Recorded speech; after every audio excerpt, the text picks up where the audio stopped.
بسم اللہ الرحمن الرحیم۔ سامعین و ناظرین، ان اعمال کا تذکرہ ہو رہا ہے جن پر اللہ تعالیٰ نے اور اللہ تعالیٰ کے رسول صلی اللہ تعالیٰ علیہ وسلم نے جنت کا وعدہ کیا ہے۔ 9 احادیث میں نے پہلے ذکر کی تھی 3 بیانات میں جو اپلوڈ ہو چکے ہیں۔ اب چند احادیث آپ کے سامنے میں اور پیش کرتا ہوں، توجہ سے سماعت فرمائیں۔ اللہ تعالیٰ کی رضا کے لیے مسجد تعمیر کرنا اور اس کی آبادی میں حصہ لینا جنت میں لے جانے والا عمل ہے۔ نبی کریم صلی اللہ تعالی علیہ وسلم نے ارشاد فرمایا، من بنا یا مسجدن للہ بن اللہ لہ فی الجنتی مثلہ، جس نے اللہ تعالیٰ کی رضا کے لیے مسجد بنائی، اللہ تعالیٰ اس کے لیے اسی طرح کا گھر جنت میں بنائے گا۔ پوری مسجد بنائے یا مسجد میں اپنی حیثیت کے مطابق حصہ ڈالے، دونوں کے لیے بشارت ہے۔ شرط صرف یہ ہے کہ یہ عمل اللہ تعالیٰ کے لیے ہو، اس میں ریاکاری، دکھلاوا اور کوئی دنیاوی مقصد نہ ہو۔ اس حدیث پاک میں جو یہ الفاظ آئے ہیں نا، اللہ تعالیٰ اس کے لیے اسی طرح کا گھر جنت میں بنائے گا۔ اللہ کا گھر مسجد جتنی خوبصورت بنائے گا، اللہ تعالیٰ جنت میں اسی طرح خوبصورت اس کے لیے جنت میں گھر بنائے گا۔ دوسری حدیث پاک، اس بندے کے لیے بھی اللہ تعالیٰ نے اور اللہ تعالیٰ کے رسول صلی اللہ تعالیٰ علیہ وسلم نے جنت کی بشارت دی ہے، جسے اللہ تعالیٰ کے اسماء حسنی یاد ہوں۔ نبی کریم صلی اللہ تعالیٰ علیہ وسلم نے ارشاد فرمایا، ان للہ 99 اسما من احصاها دخل الجنہ، اللہ تعالیٰ کے 99 نام ہیں، جس نے وہ یاد کیے وہ جنت میں جائے گا۔ اللہ تعالیٰ کے 99 نام ہیں جو اسماء الحسنی کہلاتے ہیں۔ یہ اسماء قرآن پاک اور احادیث میں مذکور ہیں۔ ویسے اللہ تعالیٰ کے بے شمار اور لاتعداد نام ہیں، جنہیں اللہ تعالیٰ کے سوا کوئی نہیں جانتا، لیکن 99 نام خصوصی طور پر مذکور ہیں۔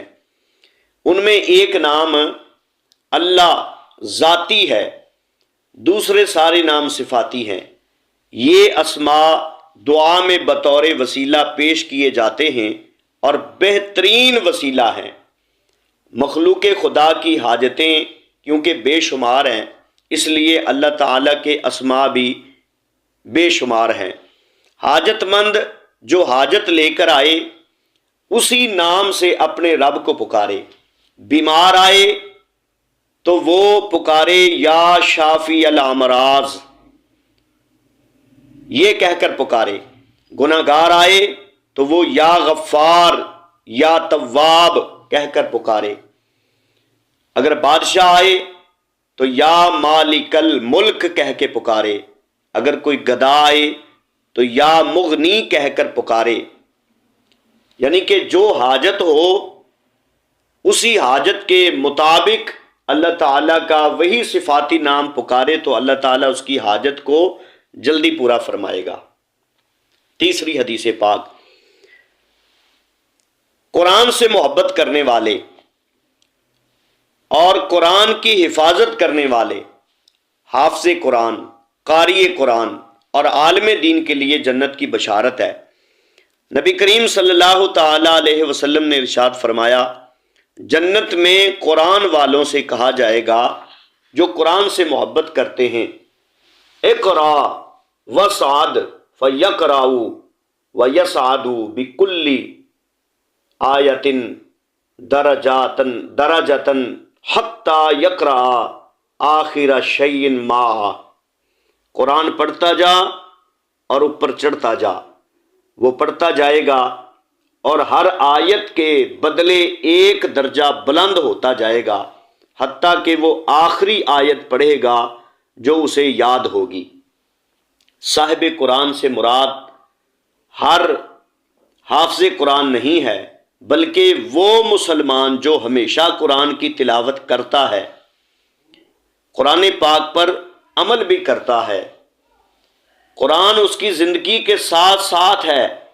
حدیث پاک میں ہے کہ کچھ قرآن پڑھنے والے ایسے ہیں جن پر قرآن لعنت بھی بھیجتا ہے۔ ظاہر ہے وہ اس بشارت کے مستحق نہیں ہیں۔ جو قرآن پاک کو غلط پڑھتے ہیں اور اس انداز میں پڑھتے ہیں کہ کسی کو پتہ ہی نہ چلے کہ کیا پڑھتے ہیں، جیسے آج کل کچھ اللہ ماشاء اللہ حفاظ کرام جو ہیں وہ تراویحوں میں پڑھتے ہیں، ان کی سمجھ نہیں لگتی۔ جب وہ الحمد شریف پڑھتے ہیں، الحمد کا پتہ چلتا ہے یا ولدالین کا پتہ چلتا ہے، اور آگے یعلمون تعلمون، بس ایسے قرآن پڑھنے والوں پر قرآن لعنت بھیجتا ہے۔ قرآن کو احسن طریقے سے، خوبصورت طریقے سے پڑھنا چاہیے تاکہ قرآن جب پڑھا جائے تو دوسرے اس کو سمجھ سکیں۔ اگلی حدیث پاک، دو یا دو سے زیادہ بیٹیوں کی پرورش کرنے والا جنت میں جائے گا اور اسے رسول اللہ صلی اللہ تعالی علیہ وسلم کی رفاقت ملے گی۔ نبی کریم صلی اللہ تعالی علیہ وسلم نے ارشاد فرمایا، من آل جاریتین حتی تبلغا جاء یوم القیامت انا وہوا ہا قضا، جو دو لڑکیوں کو پالے یہاں تک کہ وہ جوان ہو جائیں، حضور علیہ السلام نے فرمایا وہ اور میں قیامت والے دن ان دو انگلیوں کی طرح اکٹھے آئیں گے۔ حضور نے دو انگلیاں، شہادت والی انگلی اٹھائی اور ساتھ والی انگلی اٹھائی، ایسے جنت میں اکٹھے آئیں گے قیامت والے دن۔ بیٹیوں کے ساتھ بہنیں بھی شامل ہیں۔ جو بہنوں کی پرورش کرے گا وہ بھی اس بشارت کا مستحق ہے۔ بیٹیاں اور بہنیں دنیا میں اللہ تعالیٰ کی رحمت ہیں اور آخرت میں جنت کی ضمانت ہے۔ جس گھر میں وہ موجود نہ ہوں وہ گھر رحمتوں سے محروم ہے۔ تو بیٹیاں اور بہنیں یہ اللہ تعالیٰ کی رحمت ہیں اور جنت کی ضمانت ہے۔ ان کی اچھی تربیت کی جائے، دیکھ بھال اچھی کی جائے، اچھا اخلاق سکھایا جائے اور دین اسلام کے مطابق ان کی شادی کر دی جائے۔ جب یہ جوان ہو جائیں تو یہ جنت کی ضمانت بن جاتی ہیں۔ یہ ان کی خدمت جو ہے وہ جنت میں لے جائے گی۔ کچھ لوگ بیٹیوں کو اور بہنوں کو بوجھ سمجھتے ہیں، لہٰذا یہ اسلام کا طریقہ نہیں ہے۔ بیٹیوں کی خدمت کرنا اور بہنوں کی خدمت کرنا انسان کو جنت میں لے جائے گا۔ یہ عمل جنت میں لے جانے والا عمل ہے۔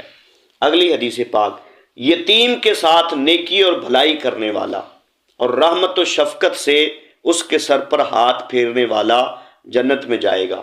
نبی کریم صلی اللہ علیہ وسلم نے ارشاد فرمایا، جو کسی یتیم کے سر پر اللہ کی رضا کے لیے ہاتھ پھیرے تو جتنے بال اس کے ہاتھ کے نیچے سے گزریں گے، ہر بال کے بدلے اللہ تعالیٰ اسے نیکی عطا فرمائے گا۔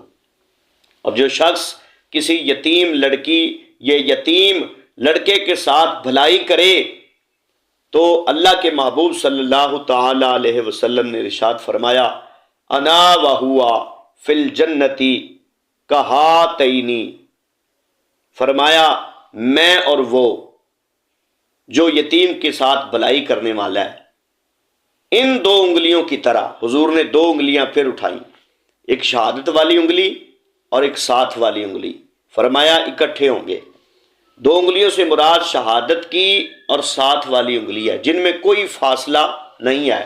نبی کریم صلی اللہ علیہ وسلم کے ساتھ رہنے سے مراد یہ ہے کہ جیسے بادشاہوں کے ساتھ خدام ان کے محل میں ہی رہتے ہیں، ایسے ہی یتیم پر شفقت کرنے والے غلام بھی نبی رحمت صلی اللہ علیہ وسلم کے ساتھ جنت میں رہیں گے۔ آخر میں دعا ہے، اللہ تعالی عمل کی توفیق عطا فرمائے اور دین دنیا کی خیر عطا فرمائے۔ جو کچھ کہا سنا ہے اس کا ثواب ہم اپنے مسلمان مرحومین بہن بھائیوں کو ایصال ثواب کرتے ہیں۔ اللہ تعالیٰ ان کی بخشش و مغفرت فرمائے، ان کے درجات بلند فرمائے، اللہ تعالیٰ کامل بخشش فرمائے، آمین ثم آمین، وما علینا الا البلاغ المبین۔